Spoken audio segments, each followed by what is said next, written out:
పూట కూటు కోసం ఏం చేశాడు? అమ్మివేసుకున్నాడు. అంటే తన రక్షణను కోల్పోయాడు. దేవుని సన్నిధి యొక్క విలువను గుర్తించలేకపోయాడు. దేవుని మందిరములో దేవుడు ఏమి దాచాడో దానిని పూర్తిగా అతడు నిర్లక్ష్యము చేశాడు. అందుకే ఇప్పుడు దానికోసం మరలా వెతికాడు. దానికి అపోస్తలుడైన పౌలు గారు పెడుతున్న పేరేంటో తెలుసా? ఆశీర్వాదము అన్నాడు. దేనికి స్తోత్రం. ఏంటది?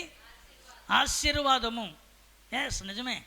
నువ్వు అనుకోవచ్చు, ఇక్కడ నువ్వు గడిపే సమయం ఒక అరగంట ఎక్కువ అవుతుందేమో, 10 నిమిషాలు ఎక్కువ అవుతుందేమో. ఒకవేళ నువ్వు ఏదైనా పెద్ద బిజీ వర్క్ ఉండొచ్చు, ఈరోజు చేయవలసిన పని ఉండొచ్చు, ఈరోజు వెళ్ళవలసిన ప్రయాణం ఉండొచ్చు, ఈరోజు వెళ్ళవలసిన ఎన్నో ఉండొచ్చు. కానీ నీవు గడిపే ప్రతి నిమిషము కూడా దేవుడు నీకు తగిన ఆశీర్వాదము ఆయన మందిరములో నీ కోసం సిద్ధపరిచుంచాడు.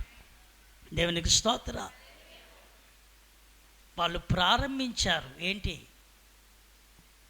ఆరాధన చేయడం. ఏం చేశారు అక్కడ? వాళ్ళు ప్రారంభించిన తర్వాత దేవుడు వారిని ఏం చేయడం ప్రారంభించాడు? ఇప్పుడు చెప్పండి. వాళ్ళు ఆరాధన చేయడము ప్రారంభించారు. ఇప్పుడు దేవుడు వారిని ఆశీర్వదించడం ప్రారంభించాడు. స్తోత్రం చెప్పండి. ఇది ఎక్కడ జరిగింది? ఈ ప్రశ్నతో నేను ముగిస్తాను. ఇది ఎక్కడ జరిగింది? అది ఇది ఎప్పుడు జరిగింది? పురుషులారా చెప్పండి ఒక మాట. మా బ్యాచ్ అని అడుగుతున్నాను, మా ఊళ్ళో అడుగుతున్నాను.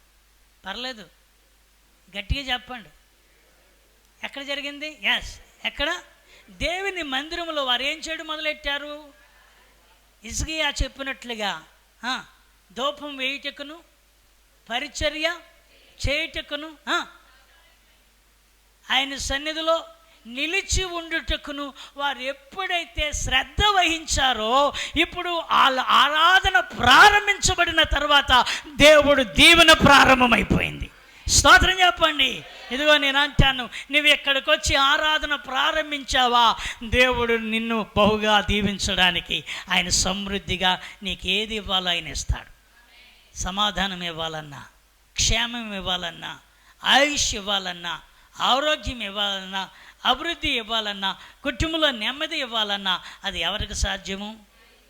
చెప్పండి. ఇప్పుడు ఒకవేళ డబ్బు ఉంది, కొంతమంది డబ్బు ఉండే కొలది గొడవలు ఎక్కువైపోతాయి. ఏముండే కొలది? డబ్బు ఉండే కొలది ఏమి ఎక్కువైపోతాయి? డబ్బు ఉండే కొలది గొడవలు ఎక్కువైపోతాయి.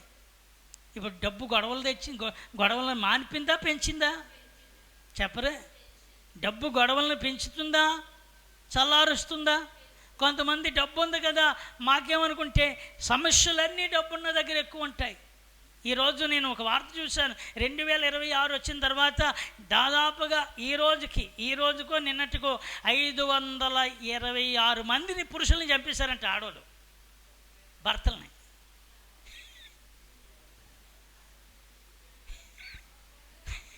వాళ్ళకి మా ఊళ్ళకి దడబట్టుకుంది. ఇప్పుడు లెక్కలు మీ దగ్గర ప్రారంభమలేదు, ఇప్పుడు లెక్కలు అక్కడ ప్రారంభం అవుతున్నాయి.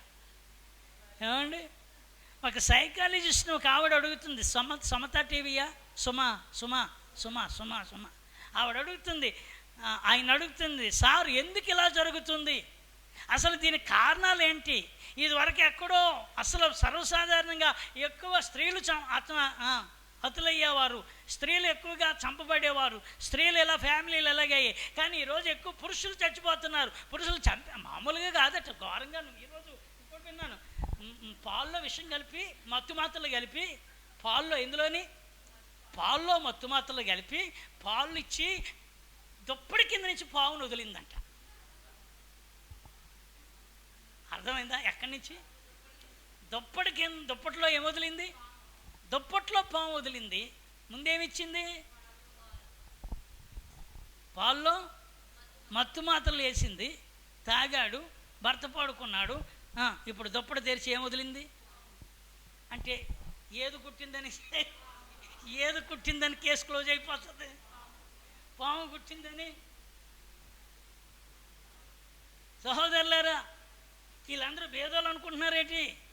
మహా ధనవంతులు వీళ్ళంతా మామూలు వాళ్ళు కాదు. వీళ్ళు బాగా చదువుకున్న వాళ్ళు, సంపాదనా పరులు, అన్ని రకాలుగా వాళ్ళకి చక్కని అనుభవ జ్ఞానాలు కలిగిన వాళ్ళు, 4 రకాలుగా ఆదాయమును సమకూర్చుకునే వాళ్ళే, కానీ ఈరోజు అలాంటి కుటుంబాల్లో ఏమి లేదు తెలుసా? డబ్బు ఉంటే నెమ్మది ఉండదండి. నేను అంటాను, డబ్బు కన్నా దేవుని వాక్యం నీ ఇంట్లో ఉంటే, నీ హృదయంలో ఉంటే నీకు నెమ్మది దేవుడిస్తాడు. దేవునికి స్తోత్రం. అయ్యా, దేవుని వాక్యం ఎంత బలమైనదంటే, వారు బాకాలోయలో పడి వెళుతూ దానిని జలమయముగా చేసెదరు. తొలకరి వాన దీవెనల చేత వారిని ఏం చేయబడుదురు? వారు నింపబడుదురు. వారి నానాటికి బలాభివృద్ధిని అందుచు వారు ప్రయాణము చేయుదురు.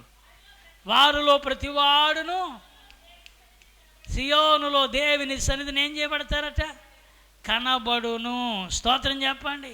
వారిలో ప్రతివాడు సియోనులో దేవుని సన్నిధిని కనబడతాడు. ఈరోజు ఎంతోమంది కనబడదాం సియోనులో? చెప్పాలి. మనమందరం ఎక్కడ కనబడాలి? మనం సియోనులో కనబడాలంటే మనం ఎక్కడ గడపాలి? దేవుని మందిరాన్ని ఎలా ఉండాలి? దేవుని మందిరాన్ని ఎలా ఉండాలి? పురుషులు చెప్పండి, ఎలా ఉండాలి?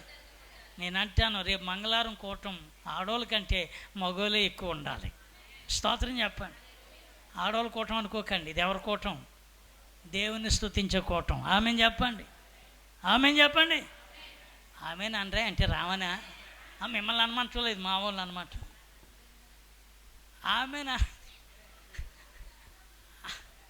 ఆమెనంటే అర్థం ఏంటి తెలుసా? వత్తాముగాక, అవునుగాక అనండి. మంగళవారం భలే అనేస్తున్నారండి మా వాళ్ళు. ఆమెతో పాటు ఇంకో మాట కూడా అనండి, ఇంకో మాట కూడా అనండి. దేవా, ఇంకెప్పుడు కూడా నీ సన్నిధిని ఏం చేయం? మిమ్మల్ని అనమని లేదు, మీకెందుకు? మా వాటా కూడా మాకు రానివ్వండి. మాది మీరే తీసేసుకొని మీది మీరే తీసేసుకుంటే అలాగా అనండి బాబుల్లారా.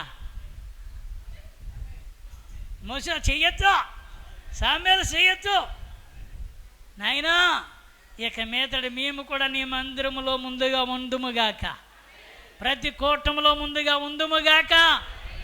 ఎక్కడా నీ సన్నిధిని అశ్రద్ధ చేయము నాయనా. నీ సన్నిధిలో దీవెన ఉంది. అందరూ లేచి నిలబడదాం. స్తోత్రం.